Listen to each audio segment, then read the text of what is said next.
primeira vista, as unidades do Sesc São Paulo parecem reunir ambientes com finalidades muito diferentes no mesmo lugar.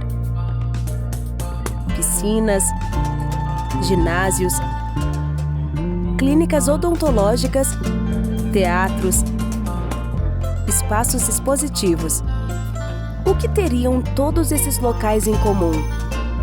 A programação também passeia por áreas bastante diversas: artes, esportes, saúde, lazer, alimentação, cidadania, turismo social, sustentabilidade.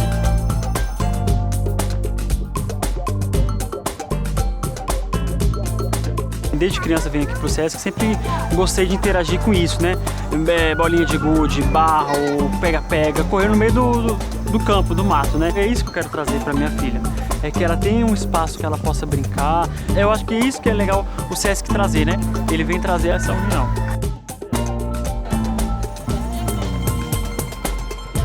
Isso me inspira muito, né? Ter uma qualidade de vida muito melhor. Porque eu já me cuidava antes, um pouquinho assim, né? Mas agora já mudou, tipo, alimentação, exercício, né? Agora eu saio mais um pouco. O Sesc é bom porque aqui é tudo planejado para ficar junto.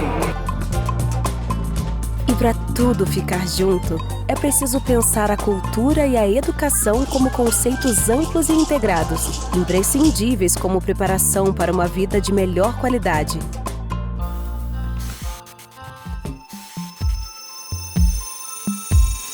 Com uma trajetória de mais de 7 décadas, o Sesc vem expandindo suas unidades e desenvolvendo programas inovadores que contribuem para a melhoria do bem-estar das famílias de empregados do comércio de bens e serviços e do turismo.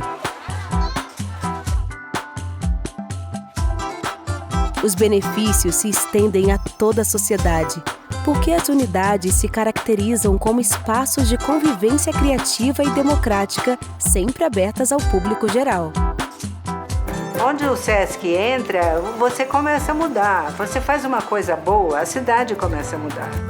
O Sesc tem um programa inovador que não existe em outras áreas do mundo, que é integrar as atividades do esporte com a saúde, com as atividades culturais, com o lazer, e um lazer criativo onde as pessoas se fazem, se formam, etc.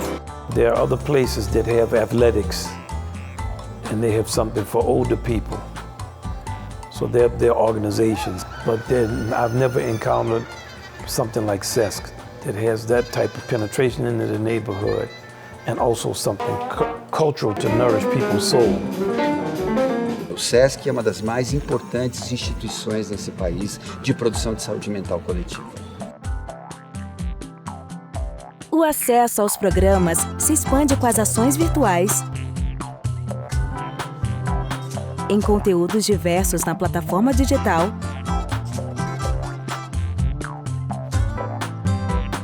e no Sesc TV, além das obras do selo Sesc e das edições Sesc. Nosso trabalho é reinventar constantemente as estratégias de promoção do bem-estar social.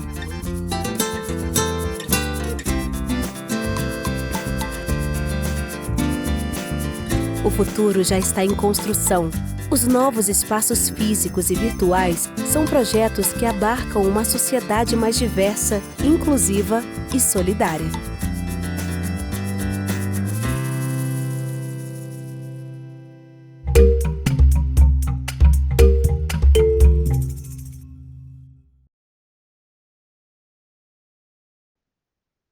Sejam todos muito bem-vindos. Em uma iniciativa do Sesc São Paulo, nós damos continuidade ao ciclo de debates A Obra Epistolar de Drummond, dentro da programação do Flitabira, Festival Literário de Itabira de 2023.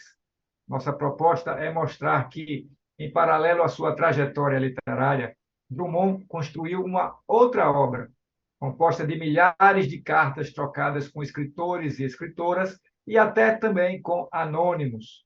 Para tanto, hoje está conosco o escritor, jornalista, professor de literatura brasileira e de língua portuguesa, Edmilson Caminha. Edmilson Caminha nasceu em Fortaleza, no Ceará. Dirigiu em Teresina a Rádio Educativa e o Departamento de Jornalismo da TV Educativa do Estado do Piauí.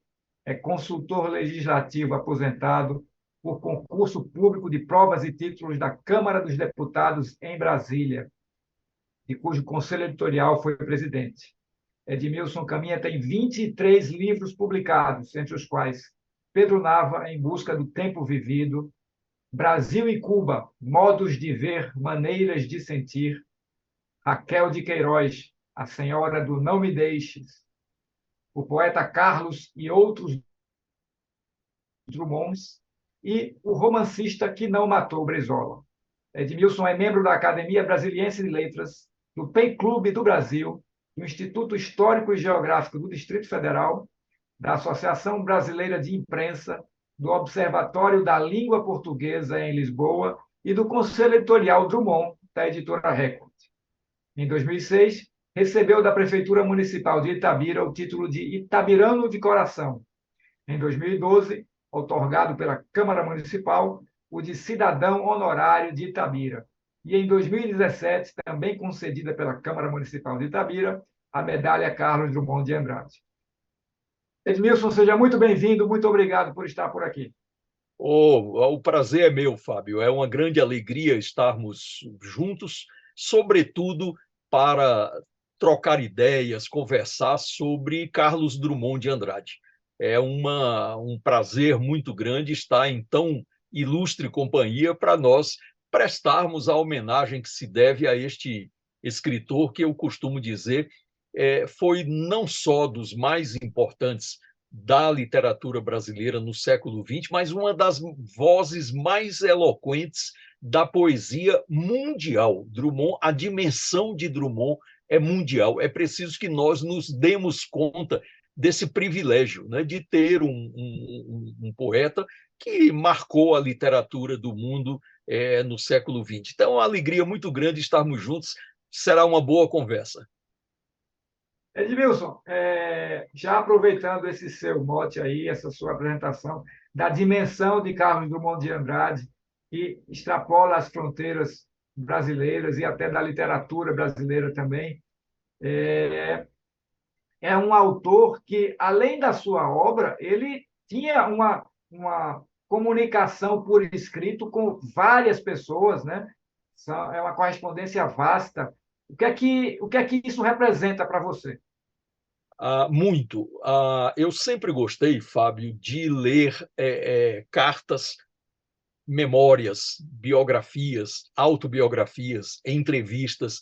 Eu tive um colega na Câmara dos Deputados, conterrâneo cearense, que dizia para mim, Caminha, isso é a sua porção comadre, é porque você adora saber da vida alheia, você gosta de saber. E eu dizia para ele, Fernando, você tem toda a razão, eu realmente gosto de saber da vida alheia, porque, Fábio, toda vida, por mais simples, por mais modesta que ela possa parecer, merece ser contada, merece ser ouvida, merece ser lida.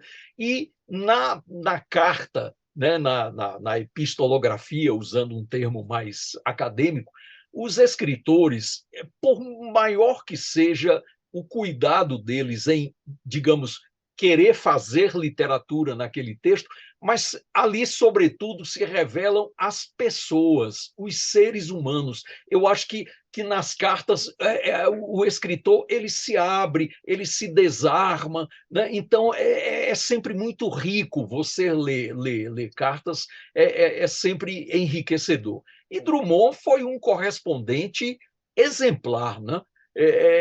Trocou, como você disse, milhares de cartas com Mário de Andrade, Tristão de Ataíde, Ribeiro Couto, Ciro dos Anjos, Pedro Nava, Fernando Sabino, né? E cartas, Fábio, que sequer foram ainda publicadas. Há muita correspondência de Drummond a publicar. Uma delas, por exemplo, é a que ele trocou com um grande nome da cultura brasileira, uma figura grandiosa, que foi Câmara Cascudo, né? O norte rio-grandense, né? Que era uma figura extraordinária. Então, a correspondência entre Drummond e Câmara Cascudo nunca foi publicada. Há uma neta do Câmara Cascudo, que é a atual, digamos, detentora dos direitos autorais do avô, que está lutando para que haja condições editoriais de publicação das cartas trocadas entre Drummond e Câmara Cascudo. Então, imagine, depois de tanto tempo que eles já se foram, ainda se espera a alegria de poder ler o que Drummond e Câmara Cascudo conversaram por meio de cartas, né? Então, essa faceta de Drummond é muito importante, porque eu diria é até uma faceta mais humana do que literária, né? Porque ele se abre completamente nas cartas e isso é um prazer muito grande. Eu realmente gosto muito de ler cartas, e as do Drummond são sempre muito, muito boas. Você recorda as primeiras impressões, os primeiros impactos que você teve ao ler a correspondência de Drummond, os primeiros contatos que você teve com essa obra epistolar? Sim, sim, claro. Desde a minha juventude, eu me entreguei eu diria até à busca da correspondência de Drummond, porque eu sabia da riqueza que ali iria encontrar, né? Então, a correspondência, por exemplo, com Mário de Andrade é uma coisa extraordinária.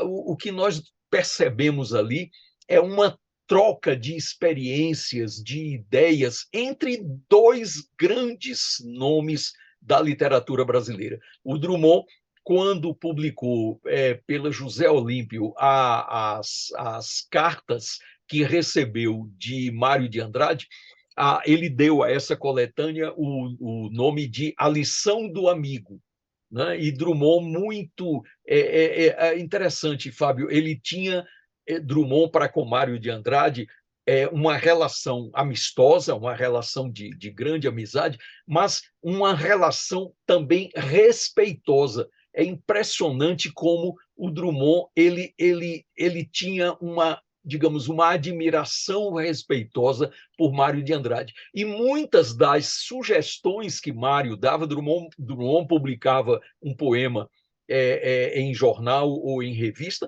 e às vezes até mandava o manuscrito inédito do poema para Mário, e Mário de Andrade, com a liberdade que havia entre eles, de verdadeiros amigos, o Mário de Andrade se dava o direito de opinar e de sugerir e dizer, Carlos, neste verso aqui, eu acho que em vez desta palavra, soaria melhor tal sinônimo. E o Drummond acatava isso. Eu acho muito interessante, né? Como ele tinha em alta conta a opinião de Mário de Andrade. A outra correspondência também maravilhosa é a com Tristão de Ataíde, né? Porque é sempre, Fábio, um diálogo em alto nível, né? Eram intelectuais refinados, né? E intelectuais no sentido mais elogioso que a palavra possa ter, né? Então, essa troca de ideias, eu acho que isso é um presente para o leitor, né? Eu creio que nós, apaixonados por literatura, ninguém vai achar que uma correspondência dessa não deva ser lida. Claro que deve. Então, as lembranças que eu tenho são as melhores possíveis, né? Tenho na minha Drummondiana toda a correspondência publicada de Drummond, e espero que surjam mais cartas de Drummond. Quantas pessoas receberam cartas de Carlos Drummond de Andrade? Como você disse, eram leitores comuns, não eram escritores, não eram jornalistas, não eram críticos, não eram professores, eram leitores que se comunicavam com Drummond, e ele as respondia sempre. Qualquer correspondência recebida por Drummond, pode ter certeza de que teria resposta. Ela não ficaria no ar, né? O Drummond era muito cioso, né, para ele, eu creio, assim como para mim também, quando recebo uma carta, eu me sinto no dever de responder. Eu acho de uma extrema deselegância você escrever para alguém e aquilo cair no vácuo e você sequer sabe se aquela carta chegou ao seu destino. Então, o Drummond era um correspondente exemplar, né? Eu acho que ele era muito cioso disso. Você teve contato com os manuscritos também, Edmilson? Sim, sim. Sobretudo agora, Fábio, quando a obra do Carlos Drummond de Andrade está sendo reeditada, republicada pela editora Record, né? Você sabe que o Drummond voltou a ser publicado pela Record, né? Que já fora a casa dele, e a editora Record, o grupo editorial Record, ao qual pertencem vários selos, como José Olímpio, por exemplo, né? A José Olímpio hoje pertence ao grupo editorial Record, e muitas obras de Drummond saíram inicialmente pela José Olímpio.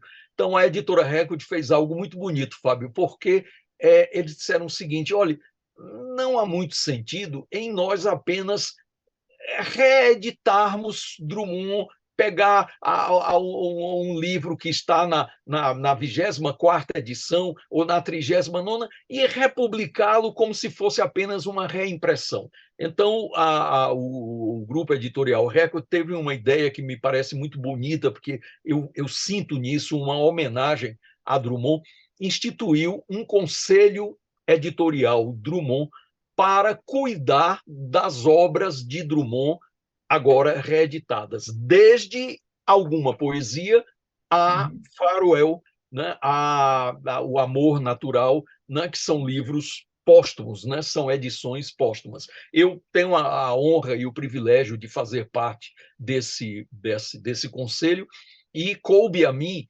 Fábio, um trabalho que é honroso por todas as razões e também de altíssima responsabilidade, que é fazer a fixação do texto da obra de Carlos Drummond de Andrade.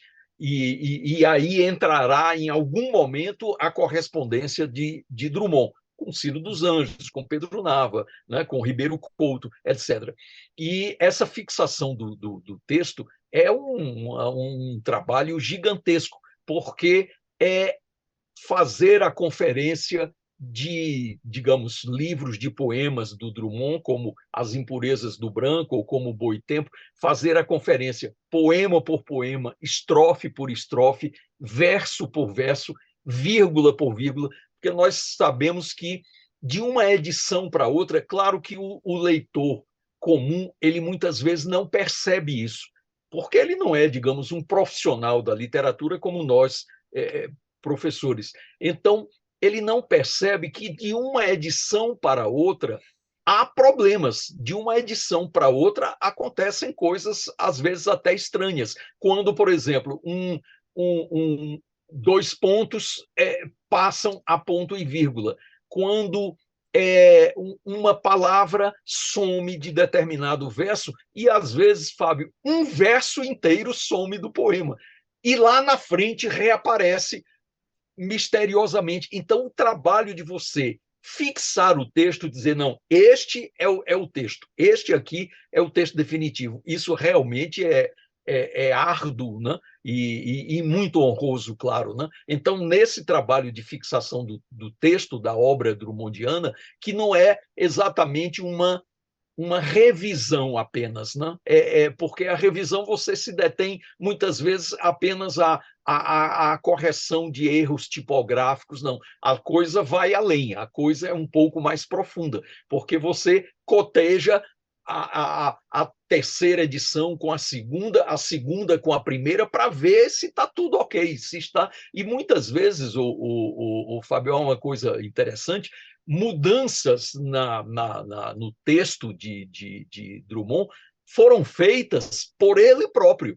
Então, é interessante, nem toda alteração ela é, digamos, apócrifa, ela é ilegítima. Não, não. Às vezes a alteração foi feita pelo próprio Carlos Sim. em exemplares da biblioteca dele, aqui eu tenho acesso, em que você vê uma correção feita de próprio punho em determinado verso em que ele trocou uma palavra. Ele o Passo preferiu usar um determinado sinônimo. Então, isso é um trabalho de uma riqueza, né? Porque é como disse, é a obra de Carlos Drummond de Andrade, é a obra é uma obra monumental, né? Eu acho que obras como de Machado de Assis, como Mário de Andrade, como Carlos Drummond de Andrade, como João Cabral de Melo Neto, eu acho que são monumentos na planície, são montanhas que se erguem numa planície. Então, isso tudo tem de ser visto com muito respeito, né?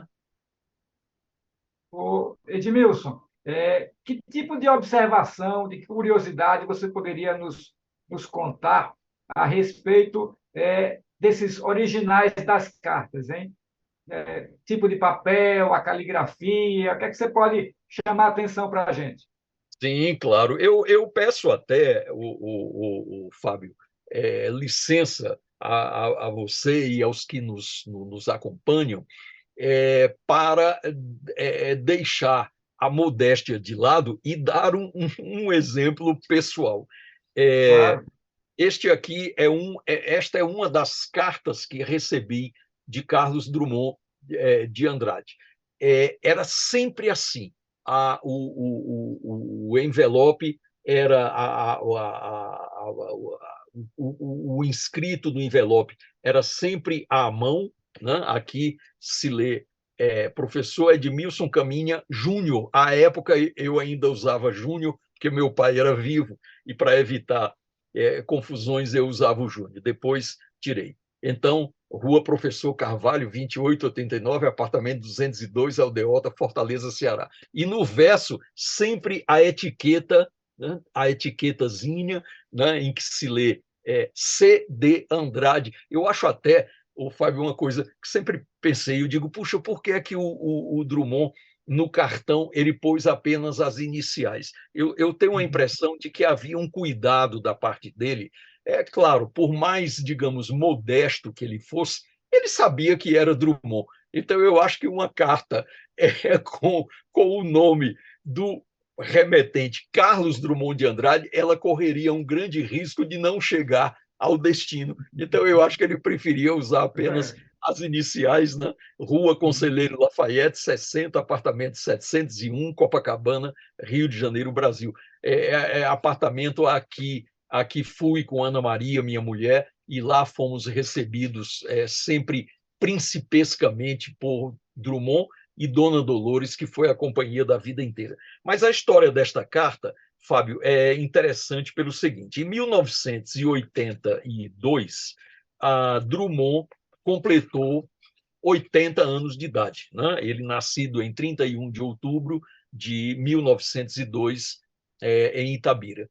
E eu lá de Fortaleza, como professor, leitor de Drummond, já me correspondia com ele fazia algum tempo, eu parei e pensei, disse, puxa, eu quero dar um presente a Drummond pelos 80 anos dele, mas eu quero que seja uma coisa diferente. Eu gostaria de pensar de maneira mais original para marcar os 80 anos de Drummond.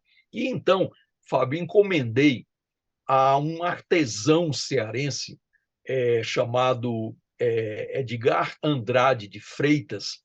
Ele faz um trabalho, Fábio, eu não sei se você conhece isso, retratos, imagens feitos dentro de uma garrafa com areia colorida. Você conhece esse trabalho, Fábio? Não, não, mas deve ser maravilhoso. É impressionante. Eu acho que existe alguma coisa de magia no que esses homens, esses artistas fazem, porque eles pegam um vidro, sempre um vidro branco, absolutamente transparente, e branco, que eu digo no sentido de não colorido, nem vermelho, nem azul. Então, eles vão pondo no interior da garrafa areias coloridas, e essas areias elas são naturalmente coloridas, não existe nenhum corante artificial ali. E são areias das praias do Ceará, das praias do meu Ceará, principalmente a praia de Morro Branco, por exemplo, em que há falésias que são lindas porque são areias coloridas, ocre, vermelho, amarelo, tudo aquilo natural, não há nada de artificial ali. Então, eles escolhem aquela areia e com um estilete de arame, eles vão construindo o retrato de baixo para cima. Eles jogam a areia ali dentro e vão... É uma coisa de mágico. Isso, para mim, é sobrenatural, uma pessoa conseguir fazer isso. E eu, então, vi esse artesão trabalhando lá em Fortaleza, eu disse, rapaz, eu vou perguntar se ele faria o retrato de Drummond para eu dar de presente a ele. E levei uma foto de Drummond muito conhecida, ele de óculos, ele está assim com a cabeça assim apoiada em 2 dedos, e eu levei e perguntei a ele, eu disse, senhor Edgar, me diga uma coisa, você faria esse retrato aqui em areia colorida? E ele disse, claro, eu faço qualquer coisa. E fez uma coisa que ficou perfeita. Só para você ter uma ideia, a sombra dos óculos na pele do rosto de Drummond ele fez. A sombra que os óculos fazem na pele. Então, eu pus isso em uma caixa muito bem embalada, né, e fiz chegar às mãos do Drummond. Ele ficou absolutamente impressionado com aquilo. Esta garrafa com o retrato de areia de Drummond, hoje faz parte do acervo Drummond do Arquivo Museu de Literatura da Casa de Rui Barbosa. E, a grande alegria minha, recebo uma carta de Carlos Drummond de Andrade, que é exatamente esta aqui. Veio dentro do envelope com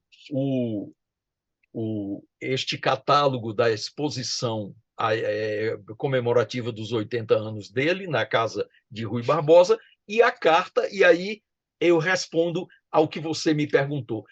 A delicadeza do Drummond. Ele usava, por exemplo, este envelope, um azul celeste, um azul claro, e o papel da carta é o mesmo do envelope, manuscrito, sempre com essa letrinha tão característica do Drummond. Era uma letra pequena, mas muito elegante, perfeitamente legível, perfeitamente legível. O que para nós que trabalhamos com originais do Drummond, Fábio, isso é uma maravilha, você poder ler algo perfeitamente compreensível, porque você sabe que há escritores cuja grafia é hieroglífica, né? Um deles, por exemplo, era o Alceu Amoroso Lima. O Alceu Amoroso Lima, você não consegue ler o que ele escrevia. Então, eu imagino o tormento que deve ser alguém trabalhar com textos manuscritos do Alceu, porque é absolutamente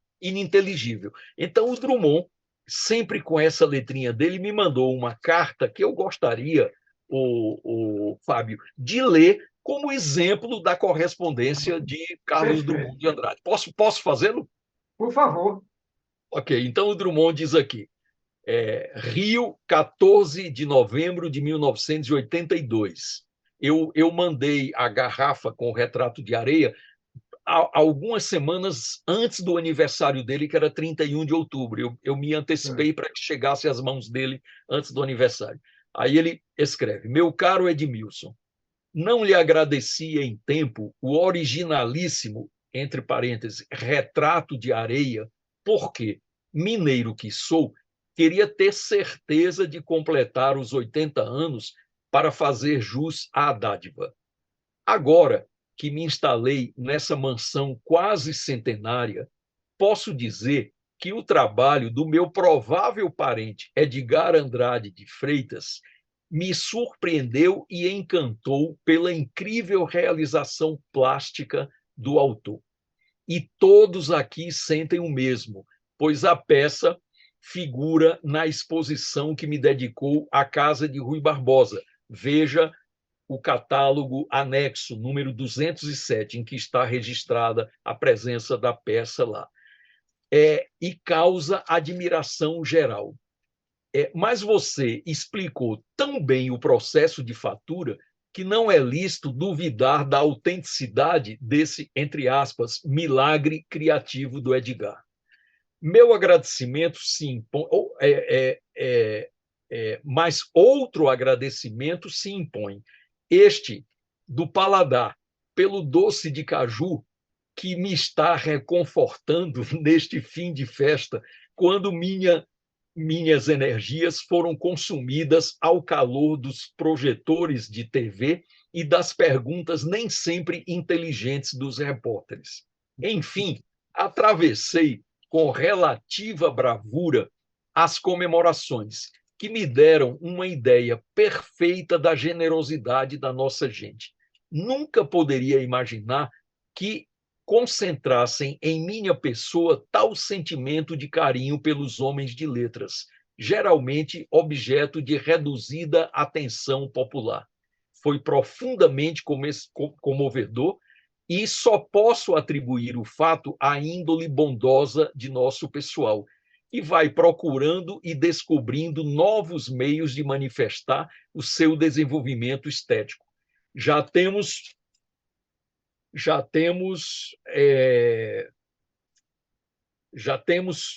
companheiros alvo de ternura coletiva, como temos figuras do esporte. Agora, os poetas foram agraciados na figura de um deles, como antes o fora Vinícius.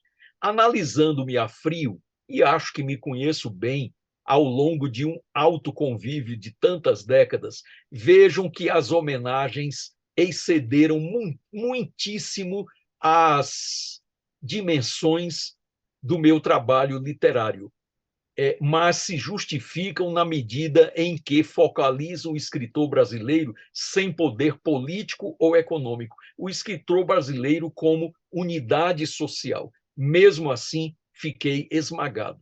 Meu caro e bom Edmilson, para você e sua senhora, o mais comovido abraço de agradecimento, meu, de Dolores e de minha filha, reunidos no mesmo caloroso afeto ao casal encantador, seu Carlos Drummond. Esse era o Drummond. Maravilha. Esse era Carlos Drummond de Andrade. Agora, curioso, o Fábio, é que o próprio Drummond ele não se considerava um correspondente exemplar. É interessante isso. Há uma senhora, e aqui eu já vou entrar em outro, citar uma outra pessoa, e acho que posso fazê-lo, acho que não vai cortar a nossa conversa.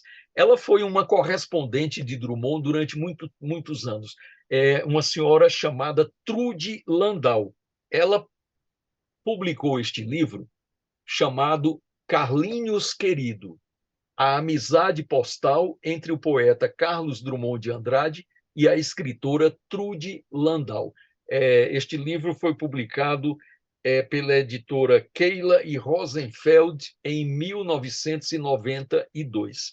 Então, aqui está reunida a correspondência que ela trocou com Drummond. O curioso, o Fábio, aqui é algo pitoresco do ponto de vista editorial, é que quando ela quis publicar as cartas de Drummond, os originais em poder dela, por alguma razão, os detentores dos direitos autorais do Drummond, né, que são os netos, né, Carlos Manuel, o mais velho, já falecido, morava em Buenos Aires, Luiz Maurício Grania Drummond e Pedro Augusto Grania Drummond, que moram no Rio de Janeiro. Por alguma razão, eles não autorizaram a publicação das cartas. E o livro já estava pronto. Isso ela me contou porque eu também me correspondia com ela. E ela disse, Caminha, foi um problema gravíssimo, porque o livro já estava prontinho para a editora. Ela disse, não, mas eu não vou deixar de publicar o livro. Então, a solução que ela encontrou é muito interessante. Ela simplesmente transformou as cartas do Drummond em textos na terceira pessoa. Então, em vez de reproduzir o original da carta, ela dizia, suponhamos, em 14 de outubro de 1979, Drummond me respondeu afirmando que, naquela oportunidade, ele não. Então, ela simplesmente transformou as cartas em textos na terceira pessoa para publicar este livro, né? A Trude, ela morreu em 2015, morava em São Paulo.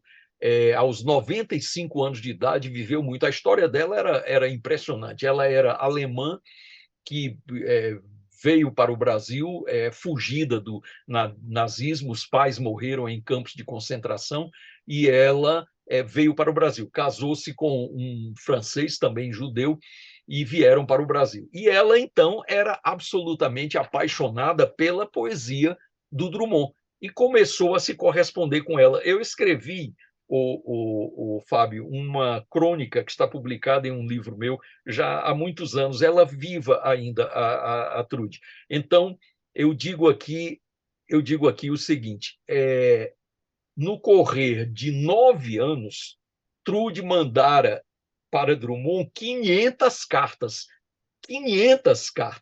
e recebera 32. Imagine, das 500 cartas que ela endereçou a Drummond, ela recebeu 32 respostas, em que o mineiro discreto vence a timidez e se põe à vontade para escrever à amiga. A propósito da carta com que Trude o defendera da acusação de, entre aspas, judeu e comunista, feita por um leitor da Folha de São Paulo, o poeta lhe roga que não ponha a mão no fogo pelo arianismo dele. Os Drummonds, isso o Drummond diz em uma carta, os Drummonds originários da Escócia e mais longe ainda da Hungria não correriam talvez o risco de morrer queimados nas fogueiras da Inquisição. Isso é texto de Drummond. Sobre os Andrades, porém, ele tinha as suas dúvidas. Parece que eram barões feudais na Espanha, de onde foram ter a Portugal. E havia mesmo entre eles um Andrade, o bom, de que restam vestígios senhoriais na Corunha. E o Drummond diz, o que, por outro lado, faz supor que houvesse também um Andrade, o mau, né? Já que havia o Andrade, o bom. Os espanhóis seriam verdadeiramente católicos, mas há notícias de Andrades portugueses convertidos à fé cristã para salvar a pele. Quando olha para o retrato de um avô, isso Drummond diz na carta, que não chegou a conhecer, pensa na possibilidade de que ali talvez esteja um rabino em potencial e pergunta, serei mesmo um cristão novo, cara Trude? Mais à frente, sobre se fazia crônicas porque não pudera ainda se aposentar, a resposta de Drummond a Trude é que as escreve mesmo tendo 2 aposentadorias, uma de funcionário federal, outra de jornalista. As 2 somadas não lhe permitem achar bem distribuída a renda nacional. E aí diz Drummond, textualmente, e olhe que levo uma vida modesta, menos por virtude do que por me chatear em sociedade. Gosto de meus amigos, de bichos e de livros, mas o mundanismo e a badalação não me causam prazer. Quanto ao diploma de farmacêutico, diz que fez o curso para atender ao pai, que se assustava com a vadiação em que ele vivia. Entre aspas, nunca exerci, entre parênteses, e naquele tempo a gente aviava remédios, podia matar inocentes, ideia que enchia de pavor a minha incompetência e falta de vocação. Homem fino, o poeta de vez em quando se justificava por não manter a correspondência em dia. Aí é que eu acho interessante o Drummond não se julgar um bom correspondente. Entre aspas, gosto muito de receber cartas, de respondê-las gosto menos. Acho que isso se justifica pelo fato de escrever crônicas há dezenas de anos, e elas são uma espécie de carta geral aos leitores. Por isso, não sou nunca um correspondente assíduo, e vejo que você ganha longe de mim nessa tarefa agradável, mas que nunca a gente pode cultivar. Diz que aprender, isso aqui é muito engraçado, com Aníbal Machado, a mandar, entre aspas, cartas mentais, e espero que a amiga as receba.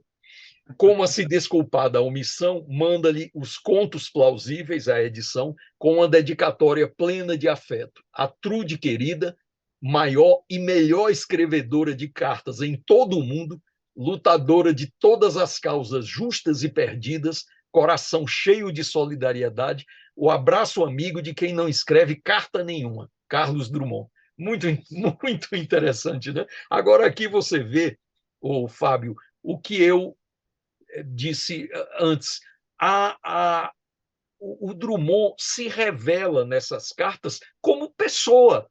Né? Ele se abre, ele fala das aposentadorias dele. Né? Então, eu acho, para mim, o fascínio da carta está aí, né? em o ser humano, a pessoa, se dar a ver. Né? Para uma pessoa que sequer ele conhecia pessoalmente. Trude e Drummond nunca se encontraram. Era uma relação muito cordial, muito afetuosa, mas apenas epistolográfica. Né? Então, o encanto das cartas está aí. E essa história das cartas mentais, isso é muito bom, porque isso é malandragem do Drummond, né? Dizer, olha, eu aprendi com Aníbal Machado a mandar cartas mentais. Então, imagine você, Fábio, me mandar uma correspondência e eu, tempos depois, dizer, Fábio, eu respondi aquela sua carta com uma carta mental. Eu espero que você tenha recebido. Então, isso era malandragem do Aníbal Machado e do Drummond, grandes amigos, né? Eles eram grandes amigos. Então, o fascínio da correspondência é exatamente este: é você ver a pessoa como ela despojada de toda aquela importância como intelectual, como escritor, como grande poeta. Não, o Drummond ali, ele era uma pessoa que estava respondendo a alguém que lhe escrevera para comentar livros, crônicas, etc. Ô, Edmilson, e o bacana também é como você pode perceber aí todo o afeto que ele transmite pela palavra, né? Então, eu imagino que nessas milhares de cartas, de correspondências aí que ele trocou, tantas pessoas que receberam as palavras de Drummond se sentiram também envolvidas, próximas dele. Né? Eu acredito que isso você sentiu quando você recebeu essa carta maravilhosa que ele lhe mandou em resposta ao presente de aniversário, e essa amiga também, que recebeu as cartas dele e falou dessa correspondência mental e tal, mas quando ele não mandava as cartas telepaticamente, o que as palavras traduzem também é muito afeto, né? Muito, muito. Ele era o Fábio, uma pessoa extremamente afetuosa. Eu conversei muito com o Drummond, o entrevistei, ele me concedeu uma longa entrevista quando ainda era muito refratário a conceder entrevistas. Mas eu, como bom cearense, acho que insisti tanto, rapaz, porque ele disse assim, rapaz, para me livrar desse chato, eu vou conceder essa entrevista que ele está pedindo. E me recebeu no apartamento dele, a minha e a Ana Maria, minha mulher, e foram horas de conversa, e o Drummond se abriu, né, como se abriria em uma carta, ao comentar como ele, digamos, administrava essa relação com os leitores, né, com os admiradores. E eu concluí, o Fábio, que aquela ideia do Drummond esquivo, o Drummond bicho do mato, o Drummond inacessível, inalcançável, o urso polar, como ele próprio se denomina em um famoso poema, né, Apelo aos meus dessemelhantes em favor da paz, né, quando ele diz, deixem em paz o urso polar, né, não o procurem, não o incomodem. Então, eu concluí, o Fábio, que isso era uma estratégia do Drummond para criar em torno de si uma espécie assim de muro protetor que lhe garantisse o tempo de que ele precisava para escrever a obra dele. O Fábio, o Drummond, até 1984, quando ele se despediu dos leitores do Jornal do Brasil, o Drummond escrevia 3 crônicas por semana. 3 por semana, terças, quintas e sábados. Isso não é pouco, né? Um homem já, né, com seus 82 anos de idade, escrevia 3 crônicas semanalmente para o Jornal do Brasil. Então, ele, muito assim, sinceramente, ele disse: se eu for atender a todas as pessoas que me procuram pessoalmente para entrevistas, para depoimento, ele disse, eu não terei tempo para fazer o que eu tenho de fazer, né? Que são exatamente os compromissos editoriais, né? Há surpresas nisso, o Fábio. Você acredita que não me lembro exatamente qual foi o livro do Drummond, ele foi, não sei se As Impurezas do Branco, ou Discurso de Primavera e Algumas Sombras, não me lembro exatamente o livro. Mas a verdade é que eu recebi o livro, ele me mandava sempre com uma dedicatória muito amável, e comecei a ler o livro, Fábio, e comecei a me indignar com a péssima qualidade da edição. Rapaz, cheia de gralhas, cheia de erros tipográficos. Rapaz, aquilo me incomodou tanto, Fábio, que eu tenho, vou abrir um parêntese, eu sou um revisor obsessivo, quase paranoico. Eu sou incapaz de ler um livro e não esteja com um lápis à mão fazendo a revisão do livro. Então, quando eu termino de ler o livro, ele está revisado, porque eu marco, usando aqueles símbolos gráficos internacionais da revisão, eu faço a revisão do livro, e faço porque me agrada fazer. E eu, então, quando terminei o livro, eu havia feito centenas de emendas, centenas talvez um exagero, mas pelo menos quase 100 emendas, o que em um livro de Carlos Drummond de Andrade é uma coisa inadmissível. Então, o que é que eu fiz, Fábio? Eu pus em um envelope, morava em Fortaleza, pus em um envelope e mandei para ele com uma carta, né, dizendo: Drummond, isso é um absurdo, né? Eu acho que isso é um desrespeito, em primeiro lugar, a você como autor e aos leitores também, né? Porque a mim, particularmente, Fábio, me incomoda profundamente estar lendo e toda hora fazendo revisões, né? Então, eu mandei para ele, né? E logo depois, o Fábio, Ana Maria e eu estivemos com o Drummond na casa dele, né? Fomos recebidos lá na Conselheira Lafayette. E na saída, rapaz, o Drummond, isso foi uma surpresa para mim. O Drummond, ele se dirigiu a Ana Maria e disse assim: olha, eu queria dizer para você que o seu marido fez uma coisa que em 50 anos de carreira nenhum leitor havia feito.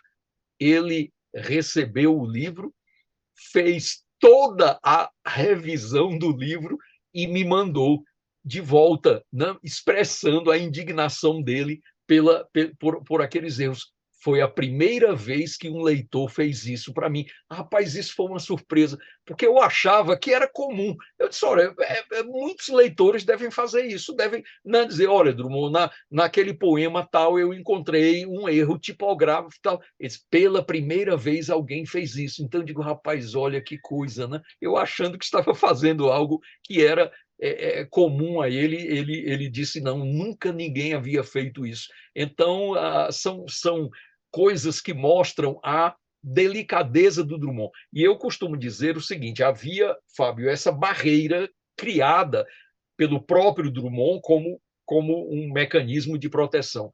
Mas quando você conseguia ultrapassar essa barreira, quando você saltava e caía do outro lado, rapaz, aí você descobria um homem extremamente educado, atencioso, até engraçado nas coisas que contava, porque ele gostava de contar histórias engraçadas com amigos, como Aníbal Machado, como Portinari. Ele gostava de contar casos engraçados. Então, era um Drummond insuspeitado, porque você não imagina que aquele homem sisudo, de poucas palavras, né, até tímido, né, você não imagina que na intimidade ele fosse aquela pessoa absolutamente à vontade, né? Então, foi uma experiência enriquecedora para mim, esse contato com ele. Quando, nesta oportunidade em que eu estive com Ana Maria,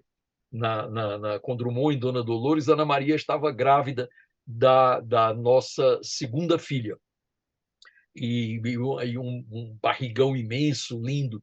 E o Drummond, na saída, nos acompanhou até a porta e disse o seguinte: olhe, quando o bebê nascer, você mande avisar. Eu quero saber do nascimento, né?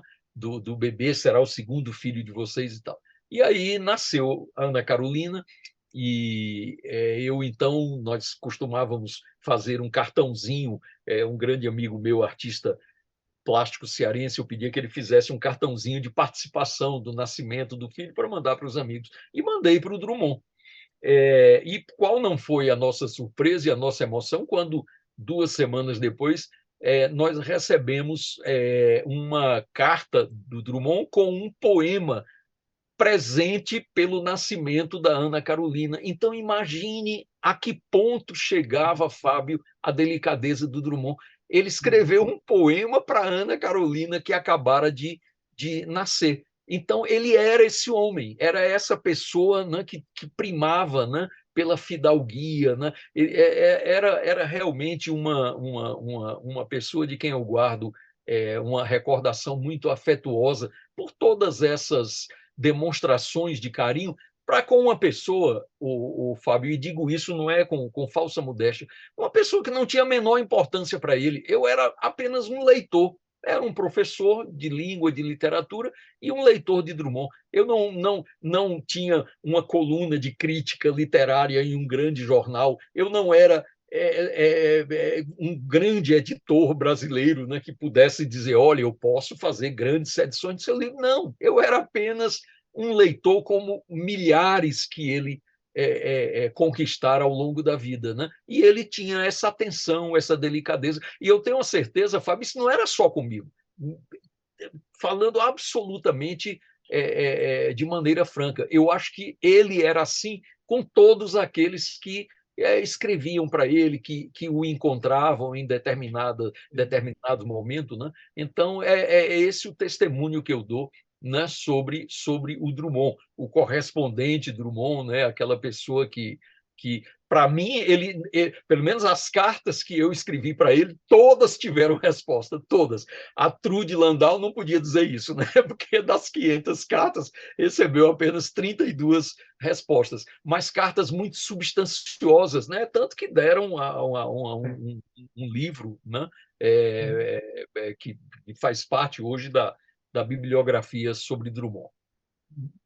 Mas, Edmilson, você também estabeleceu com ele, além dessa relação com a correspondência, também uma ligação afetiva, né? E é por isso que ele tinha tanta atenção com você, como tinha também com outros leitores, que com ele formavam esse laço afetivo por algum motivo, por alguma simpatia que, enfim, extrapolava as palavras também. Mas você falou aí que teve uma época em que ele escrevia 3 crônicas por semana para o jornal, já perto aí dos últimos anos de vida, mas ele escrevia crônica nessas cartas de uma maneira compulsiva, porque como ele definiu que a crônica era uma espécie de carta geral, a gente também pode virar essa definição aí e falar que a carta era uma espécie de crônica particular, né?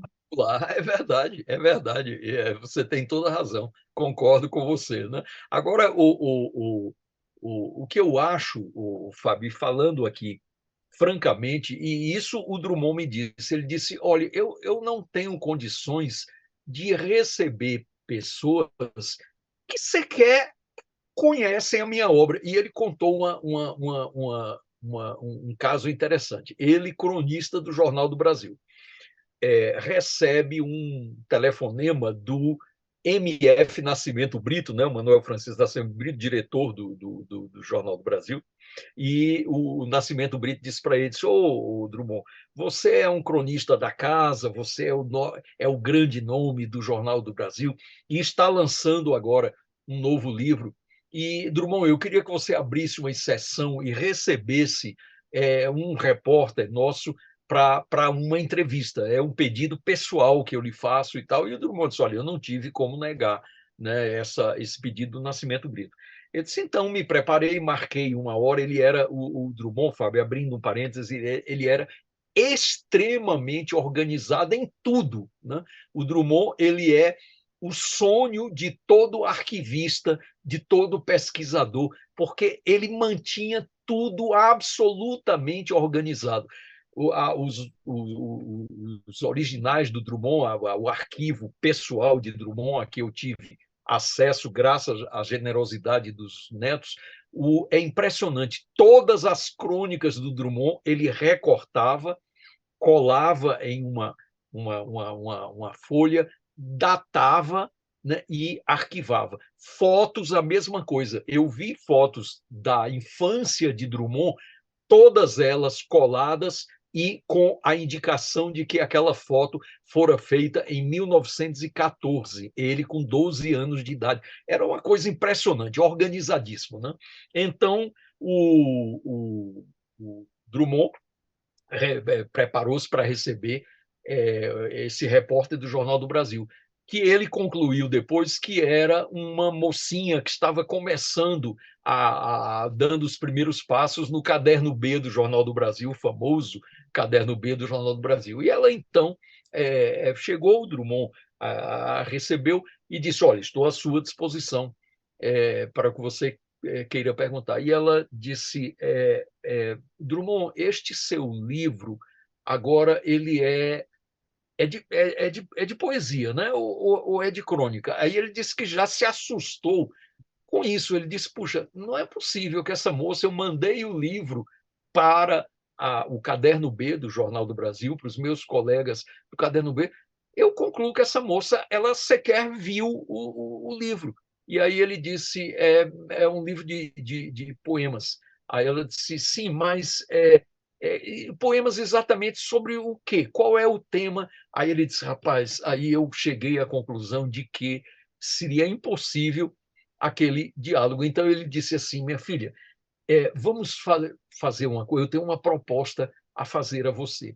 É o seguinte, para nós ganharmos tempo, eu vou dizer quais são as perguntas que você vai me fazer. Você anota aí a pergunta e eu respondo. Ele disse, pronto, a entrevista foi feita dessa maneira. Então, o Drummond se auto-entrevistou. Ele disse, porque era impossível, ela não sabia nada sobre mim. Ele disse, então, essa sensação, Fábio, de perda de tempo, eu acho que era muito dura para o Drummond, era muito difícil para ele, né? Sobretudo na idade a que ele chegara, em que você começa a administrar o seu tempo com a aguda consciência de que você não tem tempo a perder, né? Porque o que lhe resta de vida não é tanto. Então, ele me contou essa história muito interessante. Ele disse, olha, eu me auto-entrevistei. Eu dizia, olha, você vai me perguntar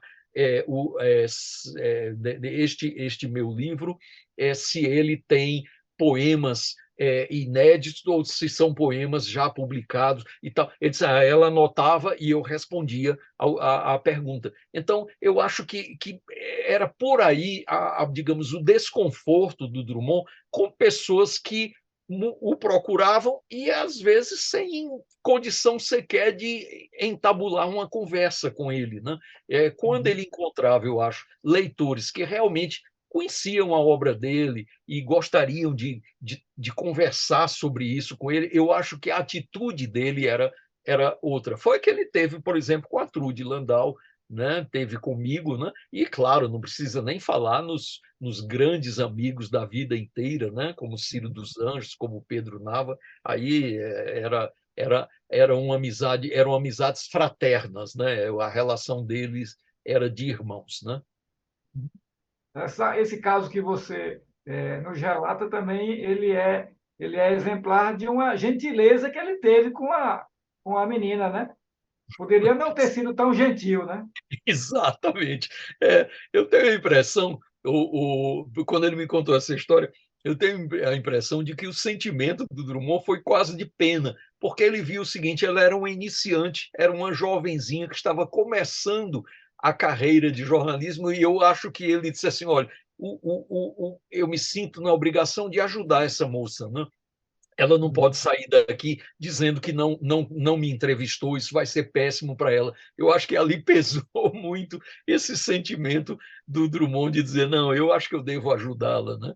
Mas era uma figura muito, muito interessante, viu, o Fábio? Eu acho que foi um privilégio desfrutar essa amizade. E curioso, o Fábio, em geral, em casos como esse, com um Drummond,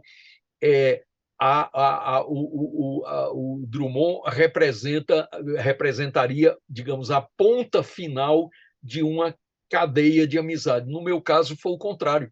A amizade começou com ele, né, e se transmitiu para a filha, se transmitiu para o genro, se transmitiu para os netos. É muito interessante, porque poderia ter sido o contrário até eu chegar ao grande Drummond, mas não. Eu tive essa relação de amizade com ele, que se transferiu para Maria Julieta, né, a brilhante filha que merece toda uma conversa, Maria Julieta Drummond de Andrade, porque era uma grande escritora, né, falecida ainda em plena atividade intelectual, né? Depois conheci o ex-genro do Drummond, que se casara com a Maria Julieta, um argentino que também é uma figuraça que mereceria muita conversa, e depois os netos dele, né? Então a coisa foi, digamos, nesse sentido, né? De Drummond para os outros. Aliás, numa das idas minhas, o Fábio, ao apartamento de Drummond, Maria Julieta estava lá, né? E foi quando eu a conheci pessoalmente. Eu me correspondia com ela porque ela morava em Buenos Aires, né? Se casara com um grande intelectual argentino, um grande poeta argentino, tradutor de Drummond para o castelhano, né? O Manuel Grania Echeverri, e ela morava em Buenos Aires quando começamos a nos corresponder. Depois ela adoeceu, voltou para o Rio de Janeiro e estava lá no apartamento de Drummond. E eu, então, conversando com ela, eu disse para ela o seguinte, eu disse, Julieta, você escreve tão bem quanto o seu pai. Ela era cronista do Globo, né? O Drummond, do Jornal do Brasil. Eu disse, você escreve tão bem quanto seu pai.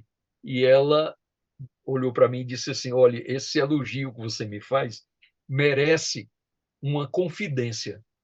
Você me leva a contar uma coisa para você que poucas pessoas sabem. Elas, quando eu adoeci, né, ela teve câncer de mama, operou-se, né, 10 anos depois o câncer voltou violentamente e a levou. Ela disse, então, quando eu adoeci, que não podia escrever, estava hospitalizada, então o meu pai escrevia as minhas crônicas e mandava para o Globo como se fosse eu. Ele as escrevia e mandava. Ela se depois deu-se o contrário. Quando o papai não podia escrever, eu escrevia as crônicas e mandava para o Jornal do Brasil. Ela disse, e nunca ninguém notou nada. Nunca ninguém percebeu nada. Ela disse, então, talvez você tenha razão em dizer o que você está dizendo, porque nunca ninguém desconfiou de nada. Então, eu achei muito, muito bom eu, como jornalista, saber desse segredo, né, da relação intelectual, da relação literária entre filha e pai, né? Nós escrevíamos um pelo outro e nunca ninguém suspeitou, né? Eu achei uma declaração interessante. Que confidência tão bonita, né? Uhum. Edmilson, a gente está chegando aqui ao fim da nossa conversa e eu queria te pedir licença para ver novamente, para você mostrar para a gente a carta que você recebeu, porque é um documento que você tem aí nas mãos, que você exibe orgulhosamente, com toda a razão. É verdade. E a gente queria ver de novo. Claro, então aqui está, né, com a letrinha do Drummond, era uma letra tão elegante, né? Então aqui está, e aqui na a segunda folha, né, em que se vê ao final, né, a assinatura de Drummond. Então isso aqui eu guardo com muito carinho, mas, sobretudo, Fábio, Lucas, com muito respeito. Eu acho, Fábio, que a relação que nós temos de ter para com os grandes nomes não só da literatura, mas da cultura, da música, do teatro, das artes plásticas, eu acho que tem de ser sempre uma relação de respeito, porque são pessoas que nos engrandecem, né? São pessoas que nos dão orgulho de haver sido contemporâneos dele, né? Então imagine, Fábio Lucas, um Guimarães Rosa, imagine um João Cabral de Melo Neto, né? Rapaz, essas pessoas são grandes, então é preciso que nós, brasileiros, nos demos conta disso. Rapaz, nós temos muito a nos orgulhar desses homens que são referências na cultura brasileira. São poucos os países, né, que podem, né, se orgulhar de nomes como esse, né? Para encerrar essa nossa conversa, para mim tão agradável e tão prazerosa, às vezes alunos meus me perguntavam, Fábio Lucas, o seguinte, diziam assim, professor, o que é que o senhor acha de o Drummond não haver ganhado o Prêmio Nobel de Literatura? Eu diria, olha, eu lamento muito pelo Prêmio Nobel de Literatura. Lamento muito. Eles teriam um grande nome como contemplado pelo Prêmio Nobel. Mas eles diziam, olha, mas isso não nos deve entristecer, porque o Drummond está na excelente companhia de grandes escritores que não ganharam o Nobel.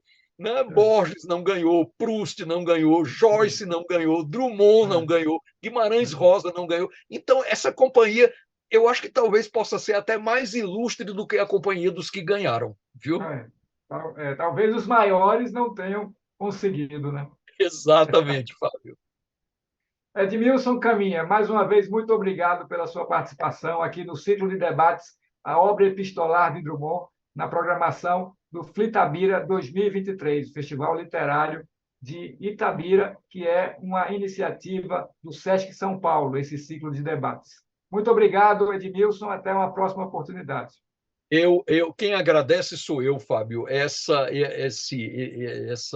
hora que tivemos de uma conversa agradabilíssima. Eu acho que conversar sobre literatura, sobre livros, sobre romancistas, cronistas, contistas, poetas, isso é sempre muito agradável. Então foi um grande prazer estar com você e, de certa maneira, voltar a Itabira, da qual eu faço questão de repetir, o orgulho de ser cidadão. Então, eu tenho orgulho de ser conterrâneo de Carlos Drummond de Andrade. Isso para mim, é motivo de grande emoção. Obrigado por essa conversa maravilhosa que tivemos, Fábio. Muitíssimo obrigado. Obrigado também, Edmilson. Um abraço.